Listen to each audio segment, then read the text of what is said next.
अच्छा, 3 बार ही शांति मंत्र बोला जाता है, 4 बार नहीं। ओम शांति शांति शांति, 4 बार नहीं बोला जाता। और त्रिशूल में भी 3 हैं, तो ये 3 शूल हैं, ये 3 ताप हैं, दैहिक, दैविक, भौतिक। इनमें सबसे बड़ा कौन सा ताप है? दुर्भिक्ष, अतिवृष्टि, अनावृष्टि, भूकंप, महामारी, शारीरिक कष्ट, आर्थिक कष्ट, मानसिक रोग, बौद्धिक रोग, इन सब में बड़ा कौन सा है? वैसे तो सारे रोग सबसे बड़े हैं। वो दैहिक, भौतिक, आदि दैविक, आदि भौतिक, आध्यात्मिक, तीनों ही क्लेश अपने आप में बड़े प्रचंड हैं।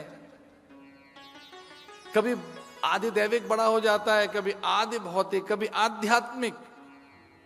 लेकिन चूंकि मैं यति और सन्यासी हूं और इन्हें थोड़ा परिभाषित करना चाहूं, तो सच मानिए आध्यात्मिक क्लेश सबसे बड़ा है, जो आध्यात्मिक दुख सबसे बड़ा है। इसका अर्थ क्या हुआ? इसका अर्थ है हम खुद को नहीं जान पा रहे हैं। हमारी दिलचस्पी इसमें है कि दूसरे क्या कर रहे हैं, और चीजों को बहुत कुरेद के देखना चाह रहे हैं। अपनी कम जानकारी है, और ये अचंभा है।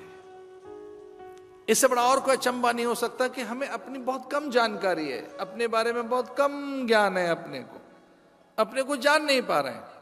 ऐसी रुचियां क्यों?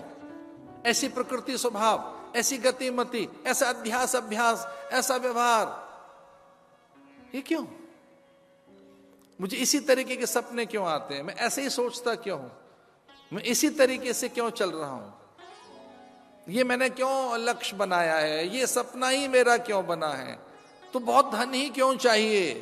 अगर धन के पीछे बावरापन है, या चर्चाओं के लिए, ख्याति के लिए, यशवर्धन के लिए, दिगंत में यश विस्तार के लिए, अथवा शीर्षस्थ शिखरस्थ होने की जो भूख है, यही क्यों?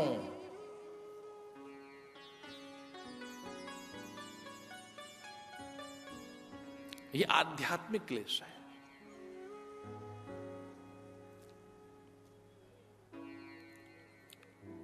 अविवेक है, ये अविचार है, अनभ्यास है, आध्यात्मिकता का अभाव है, ये वैचारिक अल्पता के कारण है।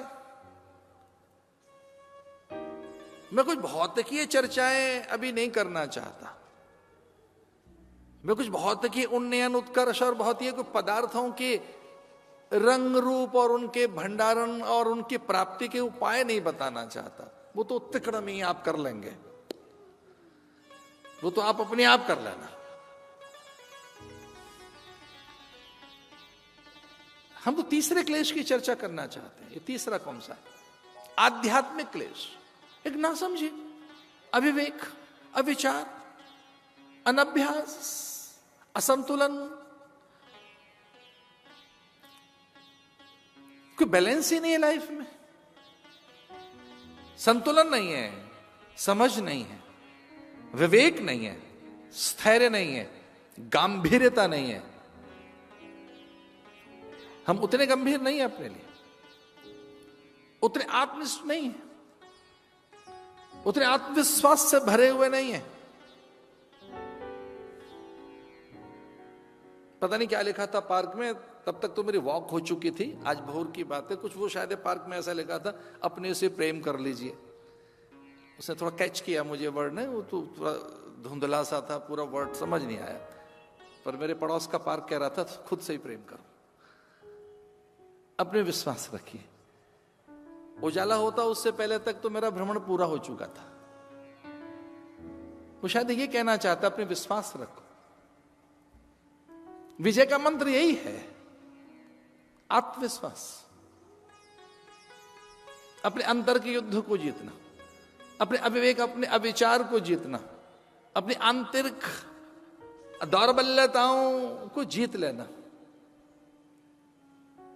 और इस दिशा में थोड़ी सिंसेरिटी है आपकी, थोड़ी सीरियसनेस है आपकी। अरे क्या बात है, फिर आप जयी हैं, फिर तो बात ही कुछ और है। थोड़ा सा अगर कहीं पर फोकस किया अपने ऊपर, थोड़ा सा, जितना आपका पदार्थों पर है, वस्तुओं पर है, दृश्य घटनाओं पर है, परिस्थितियों पर है, जितना आपका परिधान आभूषणों पर है, व्यंजन पकवान मिष्ठानों के ऊपर है, जितना फोकस इस बात पर है आपका कि पराये अपने कैसे बन जाए और अपने अपने कैसे बन जाए, बने कैसे रहे अपने, ये रूठ न जाए, सब ठीक ठाक चलता रहे। इस जोड़ तोड़ में 2-4 दिन नहीं, बहुत महीनों निकल गए, साल निकल गई हैं। एक ये फोकस है कि मेरे भीतर का अज्ञान, अल्पता, दारिद्र, वैचारिक, मेरी जड़ता, ये क्यों है? इसलिए कभी कभी आदि व्याधि उपाधि का उल्लेख करते हुए हम कथा में कहते हैं कि उपाधियां तो समझ में आती हैं। उपाधियां क्या हैं? उपाधियां माने टाइटल। वो पहले नहीं थे, बाद में लगे। पहले तो ठीक ठाक थे, फिर कुछ साधु कहने लगा, फिर कुछ और ज्यादा बड़े से दिखने लगे, फिर मंडलेश्वर में एक और टाइटल आचार्य, ये बाद में उपाधियां लग गई। जन्म के साथ एक नई उपाधि लग गई, देह मिल गई, देह उपाधि है, देह भी उपाधि है। एक टाइटल लिए घूम रहे हैं कि नर और ये नारी है, ये स्त्री और पुरुष है। देह एक उपाधि है, फिर अनेक उपाधियां उसके साथ। ये उपाधियां तो समझ में आती हैं, ये व्याधियां भी समझ में आ गई, पर एक आधि का अर्थ क्या है? और इसका अर्थ है कमी। अल्पता का नाम आधी है, कमी चल रही है, थोड़ी कमी है, और यह ज्ञान से पूरी की जा सकती है। चिंताओं का समाहार।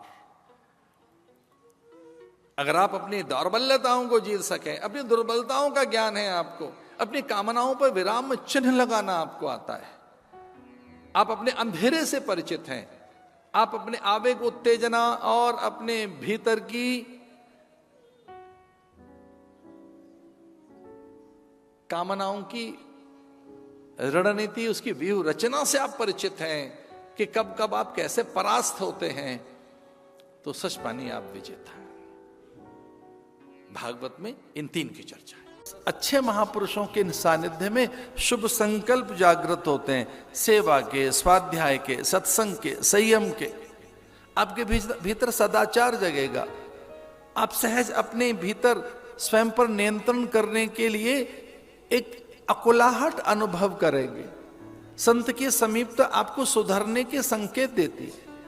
और संत का अर्थ है जो जागृत पुरुष हैं, साक्षात्कार संपन्न महापुरुष हैं। संत का अर्थ यह है कि जिनमें ईश्वर नित्य साकार रहता है। साधु का अर्थ भी यही है कि जिसमें कोई सांसारिकता नहीं रहती।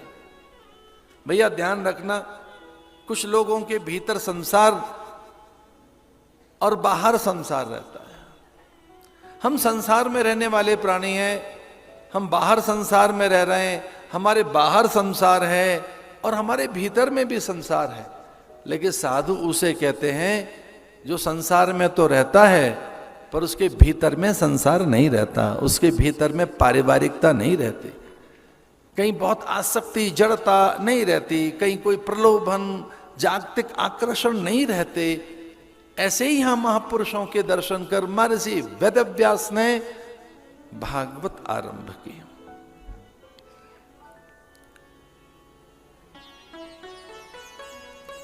इसका फल यथार्थ का बोध है। भागवत का फल स्वयं भगवान है।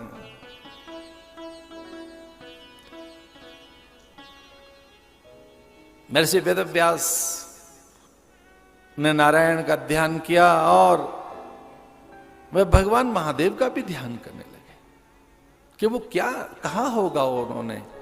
और जैसे ही उन्होंने देवादिदेव महादेव का ध्यान किया तो सहसा उनमें ज्ञानपात होने लगा, ऊर्जापात होने लगा, वो कथा उनमें अवतरित होने लगी। और ऐसा महर्षि पतंजलि कहते भी हैं। ये बहुत महत्वपूर्ण बात हम आपसे निवेदन कर रहे हैं। मैं आपसे किंचित एकाग्रता की अपेक्षा करता हूं, सहज होकर बैठिए। महर्षि पतंजलि कहते हैं कि जैसे ही हम वीतराग महापुरुषों का ध्यान करने लगते हैं, हम में समाधि, समाधान, आनंद, उल्लास, जीवन ऊर्जा और भगवत साक्षात्कार की योग्यता जागृत होने लगती है। जब कभी व्यथित हों आप, चिंतित हों, कोई अभाव अल्पता आपको अकुलाहट दे, तब कुछ और न करके संत सत्पुरुषों का अथवा भगवान का ही स्मरण करना, उनकी स्मृति में लौटना, आपको पवित्रता मिलेगी। ओम पुनंतु देवजनमाम पुनंतु मनसा ध्या पुनंतु विश्वाभूतानि जात वेद पुनि हमाम। हम जैसा सोचते हैं वैसे हो जाते हैं, हम जैसा ध्यान करते हैं वैसे हो जाते हैं, चित्त का रुझान वैसा ही बनने लगता है, वृत्तियां वैसा ही आकार लेने लगती हैं। महर्षि पतंजलि लिखते हैं वीतराग विषम व चित्तम। कभी आप व्यथित हो और बहुत अशांत मन हो, आप दुखित बैठे हो, अथवा कोई बहुत बड़ा अभाव आपके आसपास हो, तो कुछ और मत करना, वीतराग महापुरुषों का ध्यान करना, वहां से ऊर्जा, आनंद, उल्लास मिलने लगेगा। जैसे ही आप सोचोगे उसी समय आप कनेक्ट हो जाएंगे, उसी समय आप संबंधित हो जाएंगे, आपकी चेतना वहां तुरंत एकीकृत हो जाएगी उस सत्ता के साथ। महर्षि वेदव्यास ने जैसे ही महादेव का स्मरण किया तो महादेव का ज्ञान, उनकी अखंड ऊर्जा, समाधान, उनकी समाधि महर्षि वेदव्यास के अंतःकरण में उतरने लगी। यद्यपि श्रीमद् भागवत का जो महात्म्य है वो पद्म पुराण से प्राप्त हुआ है, अनेकों पुराणों का इसमें समावेश है, 6 शास्त्रों का इसमें रस है, सारे ग्रंथों का इसमें ज्ञान समाहित है, यह वेदस्वर है। इसलिए गुरु आज्ञा से उन्होंने आरंभ किया। मैं निवेदन कर दूं, गुरु की आज्ञा से करना, उनमें विश्वास रखकर करना, उनमें भरोसा रखना, उनमें श्रद्धा रखना। गुरु माने ग्रंथ में, महापुरुषों में, माता पिता में, परंपरा में। अपने गुरु की आज्ञा मानकर उन्होंने आरंभ किया। गुरु में पूरी श्रद्धा हो गई उनकी।